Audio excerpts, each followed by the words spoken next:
This is ANN News Brief. Good afternoon. I'm Lucy Adeyemi. The UN Migration Agency said on Thursday the death toll from the two boats carrying migrants to Yemen from Djibouti has risen to 52. Rescuers working in the region continue to recover bodies on the coast after the vessels capsized on Tuesday.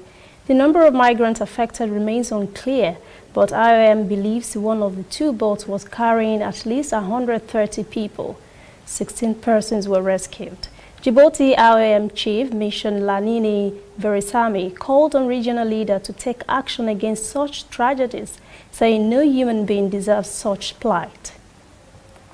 The United Nations says the number of internally displaced people in Mali has tripled over the course of a year as a result of growing insecurity at the border with Burkina Faso. Half of those internally displaced, 120 people, are based in Mopti region. The UN says people are escaping worsening intercommunal violence and armed conflict.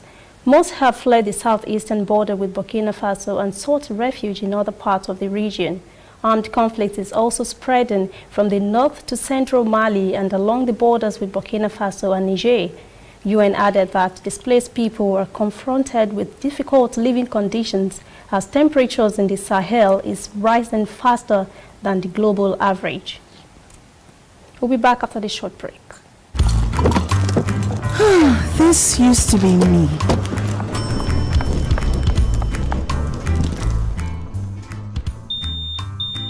But that was before I got the perfect bag. It's handy and easy to use.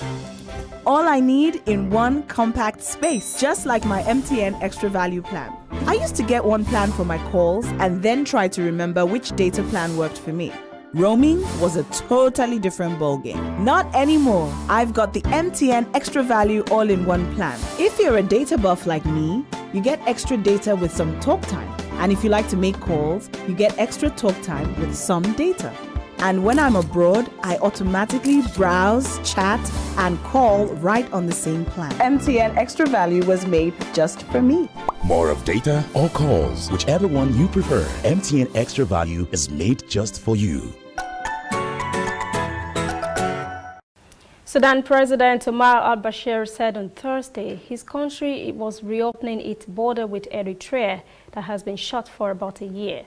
The nation had closed the border earlier last year. Bashir announced a 6-month state of emergency in 2 regions to help combat the trafficking of weapons and foodstuffs. Bashir says he's reopening border to strengthen its relationship with Eritrea because they are brothers. Sudan has been rocked by nearly daily anti-government protests since last month. That's ANN News Brief. Join us again at 5 for our full newscast. For details on these and other stories, visit our website, annafrica.net. Also join the conversation on Facebook, facebook.com/ANNAfricaTV, Instagram and Twitter at ANNAfricaTV. I'm Lucy Adeyemi.